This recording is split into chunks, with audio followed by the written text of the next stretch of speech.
வணக்கம் ஜெயஹிந்த். இன்னைக்கு நம்ம சேனல்ல பாகிஸ்தான் ஆக்கிரமிப்பு காஷ்மீர் பத்தி ஒரு மிக முக்கியமான அப்டேட் பார்க்க போறோம். வன்முறை, காவல்துறை மற்றும் அவங்க இராணுவத்துடைய அடக்குமுறை அப்படின்றது உச்ச கட்டத்தில் போயிட்டு இருக்கு. ஜாலியன் வாலாபாக்ல நடந்த நிகழ்வு நம்ம பார்த்தோம் அப்படின்னா ஜெனரல் டயர் அப்பாவி நம்மளுடைய மக்களை சுட்டு கொண்டதை பார்த்தோம். கிட்டத்தட்ட அதே மாதிரியான சூழ்நிலை அங்கே இருக்கு. 40க்கும் அதிகமான போராட்டத்தில் ஈடுபட்டிருந்தவங்க சுட்டுக் கொல்லப்பட்டிருக்காங்க. நல்லா கவனிங்க, போராட்டக்காரர்கள்கிட்ட ஆயுதம் எதுவுமே இல்லை. எந்த ஒரு வீடியோலையுமே நம்ம அனலைஸ் பண்ணி பார்க்கும்போது போராட்டக்காரர்கள்ட்ட எந்த ஆயுதமும் இல்லை. நிராயுதபாணியா தெருக்கல்ல ராவல்கோட்ல கீழே விழுந்து இறந்து கிடக்கக்கூடிய கொடூரமான காட்சிகளை பார்க்க முடியுது. யூடியூப்ல நம்ம வாட்ஸ்அப்ல அதை பப்ளிஷ் பண்ண முடியாது. டெலிகிராம் சேனல்ல போய் பாருங்க. கண்டிப்பா இதுல கொஞ்சம் சென்சிட்டிவா இருக்கக்கூடியவங்க, கொஞ்சம் எமோஷனலாக இருக்கக்கூடியவங்க இந்த வீடியோஸை தயவுசெய்து பார்க்காதீங்க. இப்போ என்ன நடந்திருக்கு அப்படின்றத கொஞ்சம் டீட்டெயிலாக பார்க்கணும். ஜூலை 27 பாகிஸ்தான் ஆக்கிரமிப்பு காஷ்மீர் அப்படின்றது தேர்தலை சந்திக்குது. இதில் மிக முக்கியமான அமைப்பு, இந்த இடத்துல ஜெயிக்கக்கூடிய அவங்களுடைய உள்ளூர் அமைப்பான ஜாயிண்ட் அவாமி ஆக்ஷன் கமிட்டியை ஒரு பயங்கரவாத அமைப்பாக தடை செய்து தேர்தலில் பங்கேற்காமல் பார்த்துக்கிட்டாங்க. பிலாவல் பூட்டோ போன்ற இந்த டைனாஸ்டி பாலிடிக்ஸில் வந்த பொலிட்டீஷியன்ஸ், நாங்கள் உங்களுடைய இடத்த, அதாவது இவங்க ஆசாத் காஷ்மீர்ன்ற வார்த்தையை பயன்படுத்துவாங்க, நாங்கள் ஒரு செழிப்புள்ள சிந்து மாகாணமாக மாற்றோம்ட்டு. சிந்து எந்த இடத்துல பிச்சை எடுத்துக்கிட்டு இருக்குன்றது நம்ம பார்த்தாலே தெரியும். பஞ்சாபை மையமாக கொண்டிருக்கக்கூடிய ஷெரீஃப் ஃபேமிலியுடைய கட்சி, சிந்த மையமாக கொண்டிருக்கக்கூடிய பூட்டோ ஃபேமிலியோடைய கட்சி மற்றும் கைபர் பக்துன்குவால இவங்க இருக்கக்கூடிய ஒரு ரேடிக்கல் அமைப்பு. இந்த 3 கட்சிகளுக்குமே அங்கே வரவேற்பு இல்லை. வரவேற்பு இல்லாத கட்சிகள், ஆதரவு இல்லாத கட்சிகளை தேர்தலில் பங்கெடுக்க வச்சு அவங்களுடைய பூர்வீக அமைப்பான ஜாக்க தீவிரவாத இயக்கம்னு சொல்லி தடை செஞ்சு இந்தியாவுடைய கைக்கூலிகள், இந்திய ஏஜென்ட்டுகள்னு சொல்லி அவங்களை இப்போ தடை செய்ததில் இந்த போராட்டத்தை அவங்க எடுக்கிறாங்க. இந்த போராட்டம் அப்படின்றது லாங் மார்ச் அப்படின்றது, அதாவது ஜாயிண்ட் அவாமி ஆக்ஷன் கமிட்டியோடைய அந்த அழைப்பின் பேரில் ஒரு நீண்ட ஒரு மார்ச் அவங்க பண்ணுறாங்க. இது ராவல்கோட்டில் இருக்கக்கூடிய மையப்பகுதியில் எல்லா இடங்களிலும் எல்லா சாலைகளிலும் வாகனங்கள் ஒன்று சேர்ந்து அங்கே வரணும் அப்படின்றதா.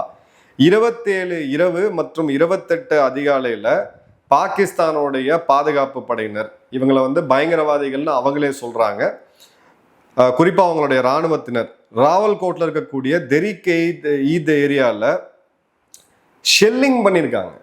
ஆட்டில் மோட்டர் குண்டுகளை பயன்படுத்தியிருக்காங்க. போரில் மட்டுமே பயன்படுத்தக்கூடிய மோட்டர் குண்டு, tear gas, live ammunition, AK-47, sniper அப்படின்னு சொல்லி யுத்த காலத்தில் இராணுவ வீரர்கள் பயன்படுத்திய ஆயுதங்களை போராட்டம் பண்ணக்கூடிய சொந்த மக்கள் மீது பண்ணியிருக்காங்க அப்படின்னா, இந்த ஐஎம் சாரி பாகிஸ்தான்னு சொல்லிட்டு சுற்றிட்டு திரிகிறவங்க, இந்த பாகிஸ்தானும் நாமும் ஒரே ரத்தம் தான் அப்படின்னு பேசிக்கிட்டு அமன் கி ஆஷான்னு சொல்லி இங்கே பார்த்தீங்கன்னா வடக்கு பக்கத்தில் இந்த கேங்ஸ்லாம் சுற்றிக்கிட்டு இருப்பாங்க. நம்ம நாட்டில் ஒரு போராட்டம் நடக்குது, நம்ம எப்படி ஹேண்டில் பண்ணோம், இந்த நாட்டில் நடக்கக்கூடிய போராட்டத்தில் இவங்க எப்படி மக்களை குருவி சுடுற மாதிரி சுட்டு கொள்றாங்க அப்படின்றத இந்த இடத்துல யாரும் கவனிக்கவும் இல்லை, கண்டனமும் தெரிவிக்கல. ஸோ இது எல்லாமே, இந்த ஐஎம் சாரின்றது எல்லாமே உள்ளூர் அரசியலுக்காக பண்ணுறது இல்லை, அதை பற்றி ஒரு அடிப்படை புரிதல் கூட இல்லாமல் பண்ணுற பாலிடிக்ஸ்ன்றதை மீண்டும் மீண்டும் இவங்க நிரூபிக்கிறாங்க. அஃபீஷியல் கணக்குப்படி 250 பேர் காயம்பட்டிருக்காங்க, 20க்கும் அதிகமான பொதுமக்கள் கொல்லப்பட்டிருக்காங்க. பட் அங்கே இருக்கக்கூடிய ஒரு பாப்புலரான ஜேர்னலிஸ்ட் போட்ட வீடியோவில் அவர் தன்னுடைய முகநூல் பக்கத்தில் போட்டிருந்தாரு. அவருடைய கணக்கு அப்படின்றது அவர் பார்த்ததே கிட்டத்தட்ட 70க்கும் அதிகமான சடலங்கள் இருக்கு. அந்த சடலங்களை கூட தூக்கி குப்பலாரியில் போட்டு எடுத்துட்டு போய் எரிக்கக்கூடிய வேலையை பண்ணிட்டு இருக்காங்க. அந்த மக்கள் அனைவரும் இஸ்லாமியர்கள். எவ்வளோ ஒரு சென்சிட்டிவான இஷ்யூ. ஒரு இஸ்லாமிய நாடா தன்னை பிரகடனப்படுத்திக்கக்கூடிய பாகிஸ்தான் இந்த மாதிரி இறந்து போன அப்பாவி மக்களை கொண்டு போய் நாய் வண்டியில தூக்கிட்டு போற மாதிரி தூக்கிட்டு போறது, அந்த இறந்த சடலங்களை எரிக்கிறது அப்படின்ற கொடூரமான நிகழ்வுகளை இவங்க பண்ணிட்டு இருக்காங்கன்றத பார்க்குறோம். அதே மாதிரி பார்த்தீங்க அப்படின்னா 19 உடல்கள் இப்போ ஃபார்முலா ஐடென்டிஃபை பண்ணியிருக்கிறாங்க. இன்னும் ஒரு 50 பேருக்கும் அதிகமாக காணாமல் போயிருக்காங்க அப்படின்றது தெரியுது. இப்போ இந்த இடத்தோட ரூட் கிளாஸ் அப்படின்றது முதல்ல எங்க ஆரம்பிச்சது, 2023 ஒரு குயிக் ரீகேப். கோதுமை வரல, அந்த கோவிடுக்கு உண்டான மருந்து வரல, எங்களுக்கு உண்டான எலக்ட்ரிசிட்டி சப்சிடி, ஏன்னா அந்த மின்சாரம் அப்படின்றத அவங்க ஏரியால தான் டேம்ஸை கட்டியிருக்காங்க. அந்த இடத்தோடைய ரைட்ஸ் இருக்கக்கூடிய மக்களுக்கு சீப்பான விலையில மின்சாரம் கொடுப்போம், சப்சிடைஸ்ட் ரேட்டை கொடுப்போம் சொன்னாங்க. அது நடக்கல. இனி இப்ப இருக்கக்கூடிய ப்ரொட்டஸ்ட் அப்படின்றது இனி உணவு, அத்தியாவசிய தேவை, எலக்ட்ரிசிட்டி பத்தி கிடையாது. அவாமி ஆக்ஷன் கமிட்டியோடைய அஃபிஷியல் எக்ஸ்தல பக்கத்துல ஏஜேகே அசாத் ஜம்மு அண்ட் காஷ்மீர் அப்படின்ற பேரை கிராஸ் பண்ணிட்டு பிஓஜேகே பாகிஸ்தான் ஆக்கிரமிப்பு ஜம்மு காஷ்மீர் பிஓகேன்ற வார்த்தையை பயன்படுத்தியிருக்காங்க. இது ஒரு ஃபுல் ஃபிளெஜ்டான தெளிவான சுதந்திர போராட்டமா மாறிடுச்சு. நம்ம இதுல பியாண்ட் டவுட்ஸ் வைக்கலாம். பிஓகே அப்படின்றது இந்தியா நமக்கு இருக்கக்கூடிய அந்த சாவரின் ரைட்டை நிலைநாட்டுறதுக்கு, நம்மளுடைய உரிமைகளை உலகத்துக்கு சொல்லி வரத்துக்கு நம்ம பயன்படுத்தக்கூடிய வார்த்தை அப்படின்றது பிஓகே அல்லது பிஓஜிகே அப்படின்ட்டு. அவங்க எப்பயுமே என்ன பயன்படுத்துவாங்கன்னா அசாத் காஷ்மீர் அப்படின்ற வார்த்தையை. இன்னைக்கு அந்த மக்களுடைய ரெப்ரசன்டேட்டிவா இருக்கக்கூடிய, அந்த மக்களை பிரதிபலிக்கக்கூடிய அந்த அவாமி ஆக்ஷன் கமிட்டி அப்படின்றது பாத்தீங்கன்னா ரொம்ப தெளிவா பிஓகே கிடையாது, இது அசாத் காஷ்மீர் கிடையாது, இது பிஓகே அப்படின்றத அவங்க அபிஷியலா டிக்ளேர் பண்ணியிருக்காங்க. இப்ப இந்த தருணத்துல அவங்களுடைய பாதுகாப்புத்துறை அமைச்சர் கவாஜா ஆசிஃப்ட ஒரு நிருபர் கேட்கிறாரு, இப்போ இந்த அளவுக்கு ப்ரொட்டஸ்ட் போயிட்டு இருக்கு, அவங்க எல்லாம் வயலண்டா போறாங்க, பெரிய அளவுக்கு உங்களுடைய ராணுவம்லாம் சுட்டு கொண்டுட்டு இருக்குன்னு சொல்லும்போது, இந்தியர்கள் எங்களுக்கு எப்படி எதிரிகளோ அதே மாதிரி இந்த காஷ்மீரிகள், இவங்களும் இந்த ஆசாத் காஷ்மீர்ல இருக்கக்கூடிய காஷ்மீரிகளும் எங்களுடைய எதிரிகள். இந்தியர்களை எப்படி டீல் பண்ணுவோமோ அதே மாதிரிதான் அவங்களும் டீல் பண்ணுவோம்.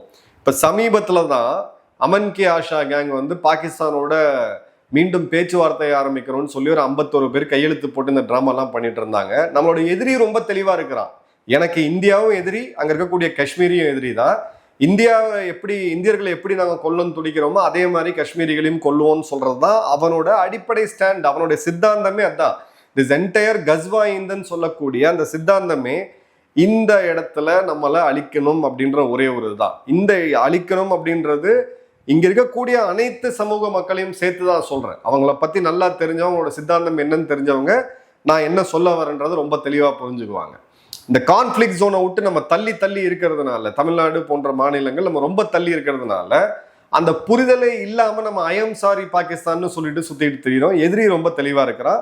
அதே மாதிரி போராட்டக்காரர்கள் என்ன சொல்றாங்கன்னா, இது பாகிஸ்தான் ராணுவம் கிடையாது, இது ஒரு பயங்கரவாத ராணுவம் அப்படின்றதையும், இஸ்ரேலே இதை விட பெட்டர்ன்றாங்க. இஸ்ரேல் அவங்கள எப்பயுமே ஜென்ம பகையா பார்ப்பாங்க. குறிப்பா ஷியா பிரிவு இஸ்லாமியர்கள் லிட்டரலாவே அவங்க அந்த பகைமையோட பார்ப்பாங்க. இஸ்ரேல் ராணுவமே பெட்டர் அப்படின்னு சொல்லக்கூடிய அளவுக்கு இன்னைக்கு இப்ப பாகிஸ்தான் ஆக்கிரமிப்பு காஷ்மீர்ல குரல்கள் எழுந்துகிட்டு இருக்கு. நேத்து இரவு அதே ஜாக் அமைப்பினரோட எக்ஸ்தலத்துல இன்னொரு பதிவை போடுறாங்க. அதுல 1971 ஆயிரக்கணக்கான பாகிஸ்தான் வீரர்கள் இந்தியாட்ட சரணடைஞ்சத வீடியோ போட்டுட்டு இப்பவும் டைம் இருக்கு, உடனடியா இந்த தாக்குதலை நிறுத்துங்கன்ட்டு. அப்ப என்ன அர்த்தம்? எப்படி முக்திவாகினி மற்றும் அன்னைக்கு ஷேக் முஜிபுர் ரஹ்மான் அவர்களுடைய அந்த நேஷனலிஸ்ட் மூவ்மெண்ட்டுக்கு இந்திய ராணுவம் ஆதரவு கொடுத்து ஒரு மிகப்பெரிய வெற்றியை பெற்று நமக்கு தனிநாடை உருவாக்கி கொடுத்தோமோ, அப்போ அந்த நடந்த நிகழ்வு தான் இந்த சரண்டர் அப்படின்றது. 93,000 கோலை பாகிஸ்தானியர்கள் வீரர்கள் யூனிஃபார்மை கழட்டி பேண்ட்டை கழட்டி சரணடைய வச்சது இந்திய ராணுவம். அந்த வீடியோவை போட்டு காமிச்சு இந்த நிலைமை வராம பாத்துக்குங்க அப்படின்னு சொல்லி ஜாக் அமைப்பினர் ஓப்பனாவே இவங்களுக்கு சேலஞ்ச் பண்ணியிருக்காங்க அப்படின்றது பாக்குறோம். பொலிட்டிக்கல் மெசேஜிங் ரொம்ப ரொம்ப தெளிவா இருக்கு. இந்த இடத்துல ஒரு சைசபிள், அதாவது நான் ஏற்கனவே சொல்லியிருந்தேன், இந்தியா ஆதரவு, இந்தியா கூட நம்ம ஒருங்கிணையணும் அப்படின்ற அந்த முணுமுணுப்பு இங்கே அங்கேயுமா கேட்டுட்டு இருந்துச்சு. 23 நான் அதை இன்னும் மெச்சோர் ஆகலை, இதுதான் ஆரம்பிப்போம்னு சொன்னேன். 25 இந்த முணுமுணுப்பு கொஞ்சம் அதிகமாச்சு. அப்பயும் நான் என்ன சொல்லியிருந்தேன்னா, இது இன்னும் ஃபுல் ஃபிளெஜ்டா வரல, இது வரும், இப்பதான் அந்த ரியலைசேஷன் அவங்களுக்கு வர ஆரம்பிச்சிருக்கு அப்படின்ட்டு. இப்போ ஒரு விஷயத்துல அவங்க தெளிவா இருக்கிறாங்க. பாகிஸ்தான் வேற, காஷ்மீர் வேற. பாகிஸ்தானுக்கும் காஷ்மீருக்கும் எந்த தொடர்பும் கிடையாது. ஆசாத் காஷ்மீரை பாகிஸ்தான், எங்களுடைய ஆசாத் காஷ்மீர் அவங்க சொல்லக்கூடியதை பாகிஸ்தான் கண்ட்ரோல் பண்ண முடியாது. இன்னொரு பக்கம் அங்க இருக்கக்கூடிய மீர்பூர் இஸ்லாமியர்கள், படித்தவர்கள், ஸ்காலர்ஸ், அவங்க ஸ்டூடெண்ட்ஸ் எல்லாமே இந்தியாவோட மீண்டும் ஒருங்கிணையணும் அப்படின்ற அந்த கோரிக்கையில ரொம்ப தெளிவா இருக்கிறாங்க. பிஓகே அப்படின்றது பாகிஸ்தானால ஆக்கிரமிக்கப்பட்ட காஷ்மீர் தான், எங்களுடைய ஒரிஜினல் நாடு இந்தியா தான் அப்படின்ற குரல்களும் ஒலிக்குது. இப்பவும் சொல்றேன், இது இன்னும் மெச்சோர்ட் ஆகல. ஏன்னா 43 லட்சம் பேர் அங்க இருக்கிறாங்க. பாகிஸ்தானுடைய இந்த 80 வருஷம் ரேடிகலைசேஷன்ல ஒரு சைசபிள் பாப்புலேஷன், குறிப்பா அந்த பழைய தலைமுறையினர் எல்லாருமே இந்தியாவுக்கு எதிராக, இந்துக்களுக்கு எதிரான ஒரு ஸ்ட்ராங்கான ரேடிகலைஸ் மென்டாலிட்டியில இருக்காங்க. இப்போ இவங்களை உள்ள எடுத்துட்டு அதன் பிறகு எக்கனாமிக் காஸ்ட் நிறைய இருக்கு. இது எப்படி பண்ண போறோம் அப்படின்ற ப்ராசஸ், அதற்கு உண்டான ஸ்ட்ராட்டஜி, இதற்கு உண்டான ஆட்கள், இதுக்கான மிலிட்ரி பிரசன்ஸ், ப்ரிப்பரேஷன் என்ன, ஜியோ பொலிட்டிக்கல் சிச்சுவேஷன் என்னவா இருக்கும், இது எப்படி ஒருங்கிணைக்கலாம்ன்றதுக்கான டாக்ஸ் பேக் எண்ட்ல போயிட்டு இருந்தாலும் பிஓஜேகேவை இன்னமும் இந்தியாவில் இணைக்கிறதுக்கு ஃபார்மலாக இணைக்கிறதுக்கான அந்த மக்கள் அந்த ஏரியாவை இணைக்கிறதுக்கான ஒரு சுச்சுவேஷன் இன்னும் மெச்சூர் ஆகலை. இது பட் அந்த பாதையில் ரொம்ப வேகமாக போயிட்டு இருக்கு. நான் இந்த மாதிரியான ஒரு நிகழ்வு ஒரு 6 மாதம் கழித்து வரும்னு நினைச்சேன். பட் 6 நாளில் இப்போ அது வந்திருக்கு. ரொம்ப தெளிவாக அவங்க பாகிஸ்தான் வேற, நாங்கள் பாகிஸ்தானை சேர்ந்தவர்கள் இல்லை அப்படின்றதுல ரொம்ப தெளிவாக இருக்கிறாங்க அப்படின்றத பார்க்குறோம். இப்போ இந்தியாவுடைய ஸ்டாண்ட் என்ன? MEA இந்த இடத்துல என்ன சொல்லியிருக்காங்க அப்படின்னு பார்த்தீங்கன்னா, this unrest a direct consequence of Pakistan's decade-long systematic exploitation, denial of fundamental rights and administrative oppression. பல வருடங்களா இவங்க பண்ணக்கூடிய எக்ஸ்ப்ளாய்டேஷன், அங்க இருக்கக்கூடிய வளங்களை சுருண்டுறது, அடிப்படை உரிமைகளை மறுக்கிறது, அதன் பிறகு அப்ரெஷன், இவங்களை அடக்கி ஆள்றதுக்கான வெளிப்பாடு தான் இது அப்படின்றத சொல்லியிருக்காங்க. அதே மாதிரி பார்த்தீங்க அப்படின்னா ரொம்ப எசென்ஷியல் சப்ளைஸை, உணவு, உடுக்க உடை, படுக்க இடம், இது போன்ற விஷயங்கள்லாம் அவங்க தடுக்கிறாங்க. Pakistan fully accountable for this grave abuses. இந்த மாதிரியான கொடூரங்களுக்கு பாகிஸ்தான் கண்டிப்பாக அக்கௌண்டபிளாக இருக்கணும், பதில் சொல்லணும்ட்டு ஐநாவுடைய ஹியூமன் ரைட்ஸ் கமிஷனும் இப்போ சொல்லியிருக்காங்க. இன்டர்நெட்டை உடனே ரெஸ்டோர் பண்ணணும், பத்திரிகையாளர்களை உள்ள விடணும், அங்கே என்ன நடக்குதுன்னே தெரியல. இந்த ரிப்போர்ட்டடான டெத்து, வயலண்ட் டெத்து, இங்கே கவர்மெண்ட் பண்ணக்கூடிய இந்த அட்டூழியங்களை அவங்களும் கோடிட்டு காமிக்கிறாங்க அப்படின்றத பார்க்குறோம். 27ஆம் தேதி ஒரு UN high commissioner, human rights high commissioner Volker Turk அவர்கள் ஜெனீவால ஒரு ஸ்டேட்மெண்ட் கொடுக்குறாரு. prompt thorough and impartial investigations into the all unrest related deaths, and OHCR separately flagged the JAG ban as raising serious concern about freedom of expression, assembly and association. So இவங்களோட standard டெம்ப்ளேட்டை play பண்ணுறாங்கன்றதை பார்க்குறோம். But இங்கே சைலண்டாக இருக்கக்கூடிய ஒரு நாடு என்னன்னா, உலகத்துக்கே மனித உரிமைகளை போதிக்கக்கூடிய அமெரிக்கா. ஏன்னா அமெரிக்காவுடைய ஜிகிரி தோஸ்தா இப்போ அசீம் முனீர் மாறி இருக்காரு. ஈரானை வீழ்த்துற வரைக்கும் அசீம் முனீர் போன்ற இந்த ஷூ தொலைக்கக்கூடிய ஆட்கள் அமெரிக்காவுக்கு தேவை இருக்குன்றதுனால அந்த சுயநலத்தில் அமெரிக்கா எதுவுமே வாய் திறக்காம இருக்கிறாங்க. அமெரிக்காவுடைய டெமோக்ராட்ஸை சேர்ந்த சில பேர் பேசிட்டு இருக்காங்க. நல்லா கவனிங்க, அமெரிக்காவுடைய ஒரு MP இலான் உமர் இந்தியாவுக்கு எதிராக எப்பயுமே பேசிட்டு இருக்கக்கூடிய, ஆர்டிகல் 370 கடுமையாக எதிர்த்தது, ஏதோ நம்ம ஊர்ல காஷ்மீரிகள் எல்லாம் நம்ம தினம் கொண்டுட்டு இருக்கிற மாதிரி உலகம் முழுக்க படம் போட்டது. அந்த செனட்டர் இப்போ MP வாயவே திறக்கலை.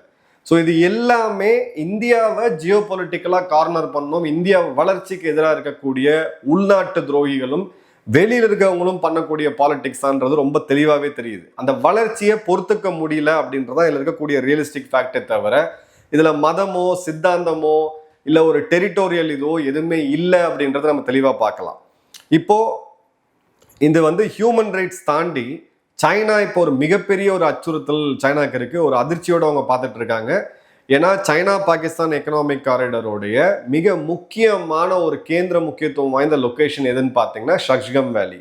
ஷக்ஜம் வேலியை நம்ம சைனாவுடைய போரில் தோத்த பிறகு 1962 வாக்கில் பாகிஸ்தான் ஆக்கிரமிப்புல இருந்த அந்த பகுதியை சைனாக்கு ஹேண்ட் ஓவர் பண்றாங்க. இதை தான் நம்ம COKன்னு சொல்லுவோம், சைனீஸ் ஆக்குபைட் காஷ்மீர்.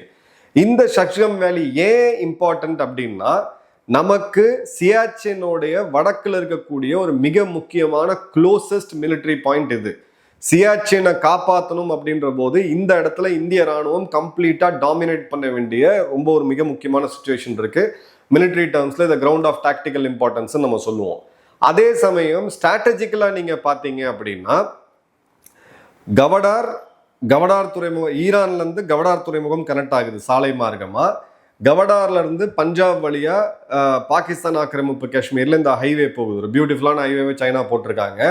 அந்த ஹைவே கூட ஒரு கேஸ் பைப்பும் பெட்ரோல் லைனும் போகுது. பிளஸ் ஒரு ஆப்டிக்கல் ஃபைபரோடைய ஒரு மிகப்பெரிய கம்யூனிகேஷன் பேண்டையும் வச்சிருக்காங்க. இது எல்லாமே சேர்ந்து எங்க போயிட்டு முடியுது அப்படின்னு பாத்தீங்கன்னா, ஷக்ஜம் வேலி வழியா போய் சைனா ஆக்கிரமித்து வச்சிருக்கக்கூடிய அந்த ஷிங்ஜியாங் ப்ராவின்ஸ்ல போய் முடியுது. ஸோ இந்த இடம் இப்போ இவங்களுக்கு ஒரு மிகப்பெரிய கேள்விக்குறியாயிடுச்சு. ஏன்னா இப்போ இந்த ப்ரொட்டஸ்ட் தேர்தலை எதிர்த்தது, நாங்கள் உங்க கூடவே இருக்க மாட்டோம்னு சொன்னது, தேர்தலை புறக்கணிச்சதுன்னு போயிட்டு இருக்கிறது. இப்போ வரைக்கும் அவங்க கிட்ட ஆயுதங்கள் இல்லை. ஃபயர் ஆர்ம்ஸ்ன்னு சொல்லக்கூடிய ஒரு பிஸ்டல் கூட அவங்க கிட்ட கிடையாது.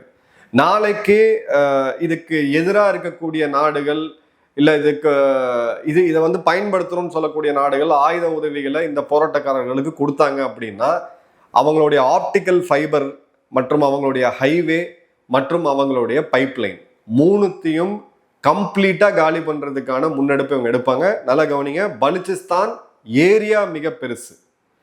கிட்டத்தட்ட 60% பாகிஸ்தான் அப்படின்றது பலுச்சிஸ்தான் தான் அவங்க ஆக்கிரமி வச்சிருக்கிறது. ஆனா அங்க இருக்கக்கூடிய மக்கள் தொகை வெறும் 70 லட்சம் 80 லட்சம் பேர் தான். இந்த இடத்துல ஏரியா சின்னது. பாகிஸ்தான் ஆக்கிரமிப்பு காஷ்மீர் ஏரியா வைஸ் சின்னது. ஆனா மக்கள் தொகை 40 லட்சத்துக்கும் அதிகம். இந்த இடத்துல கிளியர் கட்டா சைனாக்குமே ஒரு பெரிய ஆங்கிள் இருக்கிறத பார்க்குறோம். இப்போ உடனடியா இந்த போராட்டக்காரர்களை வீழ்த்துறதுக்கான கெமிக்கல் வெப்பன்ஸ்ல ஆரம்பிச்சு தடை செய்யப்பட்ட பல ஆயுதங்களை சைனா ரஷ்யாவுக்கு கொடுக்கறதுக்கு பாகிஸ்தான் கொடுக்கறதுக்கு சில முன்னெடுப்புகளை எடுக்கிறாங்கன்ற செய்திகளும் வருது. பிஓகே லிட்ரலா உடைஞ்சு போகக்கூடிய சூழ்நிலை. 1970 என்ன ஹெட்லைன்ஸ் வந்துச்சோ வரலாறு மீண்டும் அதே ஹெட்லைன்ல கோரமான இந்த பாகிஸ்தான் முகத்தை மீண்டும் உலகத்துக்கு காமிக்குது. என்ன நடக்குதுன்றது இன்னொரு டீட்டெயில் அப்டேட்டோட சந்திப்போம். நன்றி, வணக்கம், ஜெயஹிந்த்.